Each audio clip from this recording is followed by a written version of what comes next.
మీ business ఏదైనా మీ ఊర్లో promotion చేయాలంటే అది సుమన్ టీవీతోనే సాధ్యం. ఇప్పుడే సంప్రదించండి. ఈ సృష్టిలో ఈ లోకంలో అన్నిటికంటే ముఖ్యమైనది ప్రాణం. మనం చావుని మనమే కోరి తీసుకొని వచ్చి మనం నమ్ముకున్న కుటుంబాన్ని, మన భార్య పిల్లల్ని, మన అక్క చెల్ల అన్నదమ్ములను కూడా రోడ్డు పాలు చేసిన వాళ్ళు అవుతాం.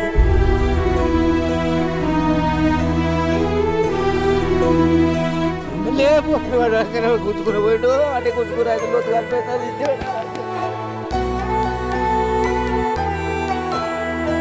నమస్తే, వెల్కమ్ టు సుమన్ టీవీ. ఉమ్మడి నిజామాబాద్ జిల్లాలో ఆత్మహత్యలు కలకలం రేపుతూనే ఉన్నాయి. ఎస్ఐ సాయి కుమార్, అదేవిధంగా శృతికి సంబంధించి ఎవరైతే మనకి కానిస్టేబుల్ శృతి, కంప్యూటర్ ఆపరేటర్ అనేటువంటి నిఖిల్, వీళ్ళు ముగ్గురు కూడా ఆత్మహత్య చేసుకోవడం జరిగింది. మరి ఇది ఆత్మహత్యనా లేకపోతే హత్యనే అనే దానిపైన అయితే చాలా వరకు కూడా చాలామంది ఇవాళ అనుమానపడతా ఉన్నారు. సో సాయి కుమార్ వాళ్ళ బంధువులు ఉన్నారు, ఒకసారి వారితో మాట్లాడదాము. నా బిడ్డ కూడా హైదరాబాద్లో పోయి సీటు కట్టి అన్ని కట్టినాక చేసినాక ఆడ ఇట్లా తుపోటి దూరం ఉందట బస్సు ఎక్కడానికి కాలేజీకి పోతేందుకు. ఇక ఇప్పుడు పోతున్నాక ఉంటారుగా బడకాయ కాళ్ళు పోతున్నావా చేస్తున్నావా అని ఒకటే రోజు ఆయన కథ మమ్మీ ఇంటికి వచ్చేసింది కాడికి వెళ్ళి 30,000 పోతే అని చెప్పి అప్పుడే కదలకొచ్చి మళ్ళీ కామరెట్లో మళ్ళీ కట్టిండు, కామరెట్లో చదువుకుంటుంది నా బిడ్డ. ఇక్కడ ఎవరెవరు ఉంటుండే సాయి కుమార్ గారితో? అంటే మీ కుటుంబీకులు ఎవరైనా, మీ ఫ్యామిలీ మెంబర్స్ ఎవరైనా ఉంటుండేనా? మా కోడలు మా మన్మడు, ఇప్పుడు 2 years దాటి 3 years, మా మన్మడు మా కోడలు మా కొడుకు. అయితే మా బిడ్డ మొన్న హైదరాబాద్లో పోయి రాసినాక అది నాకు అక్కడికి తోపోంటి నడుచుకుంటూ 1 కిలోమీటర్ 2 కిలోమీటర్ దూరం నడుచుకుందట. ఇంట్లో మోబాయి గాడు పాడుకోవాలి వచ్చి వాడు గడికోసి అడుకోసి ఒక్కటే రోజు పోయింది. తెల్లారి అయితే నా 30,000 40,000 పోయినా సరే ఇంటికి వచ్చేసింది. వచ్చేస్తే మళ్ళీ కామరేట్లో మళ్ళీ 10,000 ఎక్కువ అవుతున్నాయి అంటే ఈడ కట్టిండి. ఇప్పుడు ఈయనే ఉండి చదువుకుంటుందామే, మా కొడుకు దగ్గరికి వెళ్ళి చదువుకుంటుంది. అయ్యో, అయితే మొన్న 3 రోజులు నాడు ఇంటికి వచ్చిరాలు, ఈ 3 రోజులు ఇంటికి వచ్చారు.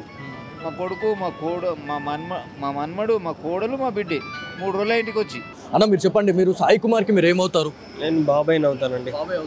నేను పోలీస్ శాఖలోనే పనిచేస్తున్నా. నేను కానిస్టేబులే. నా ఇన్స్పిరేషన్తోనే సాయి 2018లో ఎస్ఐగా సెలెక్ట్ అయ్యాడు. ఆయన ఇక్కడ మీ జిల్లాలోనే ఇంతకుముందు బిక్నూరులో బీబీపేటలో చేశాడు, ఇప్పుడు బిక్నూరులో చేస్తున్నాడు. అంటే మృదు స్వభావి, మంచి ఫ్రెండ్షిప్ మెయింటైన్ చేస్తాడు. ఎవరికైనా సరే ఇమీడియట్లీ రెస్పాండ్ అవుతాడు. ఎవరికైనా ఇబ్బందులు ఉన్నాయన్నా కానీ రెస్పాండ్ అవుతాడు సర్కిల్లో. ఆ మృదు స్వభావ గుణమే ఆయనను నిన్న జరిగిన పరిణామం కారణం అయి ఉంటుందని నేను భావిస్తున్నా. సోషల్ మీడియాలో దుష్ప్రచారం అనేది జరుగుతూ ఉంది. అంటే సాయి కుమారే శృతికి కాల్ చేసి రమ్మన్నాడు, అంటే విధులు అయిపోయిన తర్వాత కూడా తను రమ్మనడానికి గల కారణం ఏంది అని చెప్పేసి చాలా వరకు కూడా న్యూస్ అనేది స్ప్రెడ్ అవుతూ ఉంది. సో దీని గురించి మీరు ఏం చెప్తారు? సోషల్ మీడియాని దయచేసి నేను ఒకటే కోరుతున్నానండి, అసలు శృతి అనే అమ్మాయి ఆ పోలీస్ స్టేషన్లో వర్క్ చేసే అమ్మాయి కాదు. ఆ అమ్మాయి ప్రజెంట్ బీబీపేటలో పనిచేస్తుంది. బీబీపేటలో గతంలో పనిచేసిన ఆ యొక్క పరిచయాలు ఉండొచ్చు, దాన్ని మనం కాదనలేము. ఎందుకంటే ఆయన ఎస్ఐ తోటి కానిస్టేబుల్ కాబట్టి ఉండొచ్చు బహుశా. అట్లా అని ఆమెను పిలవడము ఆ తర్వాత పోవడం ఇలాంటిది ఏం లేదు. అక్కడ 3 పర్సన్స్ ఉన్నారు, అది దయచేసి గమనించాలి అందరు కూడా. అక్కడ 3 పర్సన్స్ ఉన్నారు. అక్కడికి వాళ్ళ ఇద్దరి లొకేషన్ తీసుకున్నాడు. నిన్న ఫోన్ కాల్ వచ్చింది అమ్మాయి నుంచి, అక్కడ ఏదో జరుగుతుంది. ఇమీడియట్లీ వాళ్ళ ఫోన్ లొకేషన్ తీసుకొని పోలీస్ స్టేషన్ నుంచి ఇంట్లో కనీసం ఇంటి డోర్ కూడా లాక్ చేసుకోకుండా స్పాట్కి వెళ్ళడం జరిగింది. వెళ్ళేసరికి అక్కడ ఆ 3 మధ్యలో ఏం జరిగిందో తెలియదు. ఆ అమ్మాయి మేబీ సూసైడ్ అటెంప్ట్ చేస్తే కాపాడే ప్రయత్నంలో చనిపోయి ఉంటాడు. సాయి నేచర్ చాలా గుడ్ నేచర్ అండి. అనవసరంగా సోషల్ మీడియాలో వైరల్ చేసి దీని ఎపిసోడ్ చేసి కుటుంబం పరువు చేయకండి. ఏదైతే మనకి కానిస్టేబుల్ శృతి గురించి మాట్లాడుకుంటే తన ఒంటిపైన గాయాలు కనిపిస్తూ ఉన్నాయి, గాయాలు ఉన్నాయని చెప్పేసి కూడా న్యూస్ అనేది బయటకు వస్తూ ఉంది. సో ఇదేంటంటే దాడి ఏమైనా జరిగిందా అనేది చాలా మందికి ఉన్న క్వశ్చన్ అండి. సార్ అది నేను మాట్లాడాల్సింది కాదు, స్థానిక పోలీసులు మాట్లాడాలి. నేను కూడా పోలీస్ డిపార్ట్మెంటే కాబట్టి నాకున్న ఎక్స్పీరియన్స్తో అని చెప్తున్నా. ఏదైతే నిన్న హుక్కు తగిలించి డెడ్ బాడీలను బయటకు తీసే క్రమంలో అది తగిలి ఉండొచ్చు. అక్కడ 3 ప్రాణాలు పోయినాయండి. అక్కడ గాయాల గురించి చర్చించాల్సిన అవసరమే లేదు అక్కడ.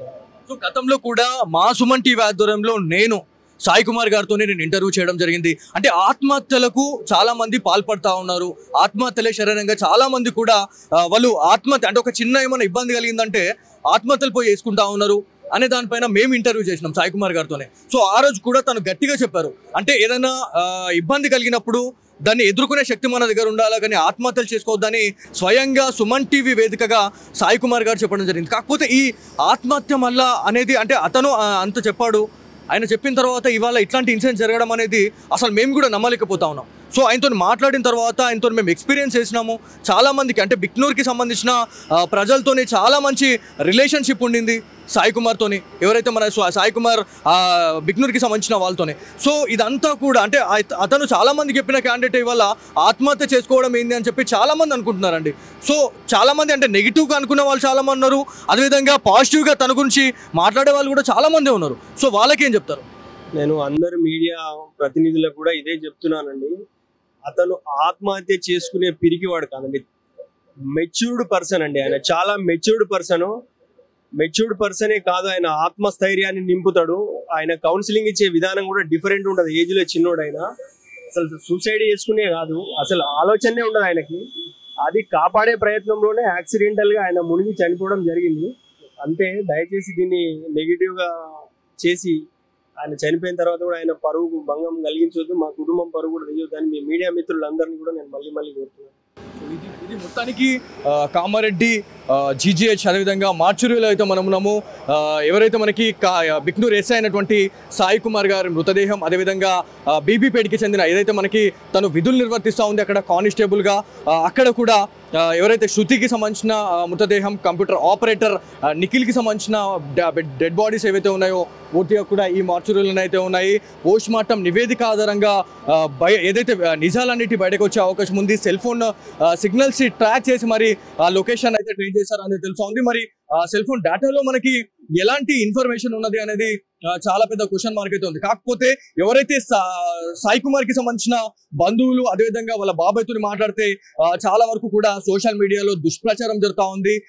ఎవరైతే నెగిటివ్ గా చేస్తా ఉన్నారో అక్కడ ఇద్దరు ఆత్మహత్య జరిగితే మాత్రం ఖచ్చితంగా అది వేరేలా ఉంటుండే. కాకపోతే అక్కడ థర్డ్ పర్సన్ అనే క్యాండిడేట్ కూడా అక్కడ జాయిన్ అవ్వడం అనేది చాలా పెద్ద ట్విస్ట్ అనేది అయితే ఉంది అని చెప్పి చెప్తా ఉన్నారు. మరి అక్కడ ఏమైనా దాడులు జరిగినాయా, లేకపోతే ఎవరైతే ఎస్ఐ సాయి కుమార్ గురించి మాట్లాడుకుంటే ఎవరైతే శృతి అండ్ దాని తర్వాత కంప్యూటర్ ఆపరేటర్ నిఖిల్ వీళ్ళు ముందుకు వెళ్ళిన తర్వాతనే శృతి సాయి కుమార్కి కాల్ చేసిందా లేకపోతే ఏంది అనేది కూడా ఒక చాలా పెద్ద కన్ఫ్యూషన్ అయితే ఉంది అనేది మనకు తెలుస్తూ ఉంది. ఎవరిని అడిగినా కూడా వాళ్ళు ఒకటే చెప్తా ఉన్నారు, సోషల్ మీడియాలో మీడియా ప్రతినిధులు కూడా వాళ్ళు ఒకటే చెప్తా ఉన్నారు, దుష్ప్రచారాలు అయితే చేయకండి, చనిపోయిన వాళ్ళని కూడా ఇవాళ మళ్ళీ ఇంకా బ్లేమ్ చేస్తూ ఉన్నారు అని చెప్పేసి వాళ్ళ కుటుంబీకులు అయితే చెప్తా ఉన్నారు. ఏదేమైనప్పటికీ ఉమ్మడి నిజామాబాద్ జిల్లాలో ఆత్మహత్యలు అనేటివి ఏదైతే మనకి పోలీస్ డిపార్ట్మెంట్ లోనే ఆత్మహత్యలు అనేటివి వల్ల చర్చనీయాంశంగా అయిపోయింది. ఒక్కసారిగా ఉమ్మడి నిజామాబాద్ ఒక్కసారిగా ఉలిక్కి పడ్డది అని చెప్పేసి చాలా మంది చెప్తా ఉన్నారు. ఏదేమైనప్పటికీ సింధు శర్మ గారు కూడా ఒకటే ప్రెస్ మీట్ అయితే పెట్టడం జరిగింది.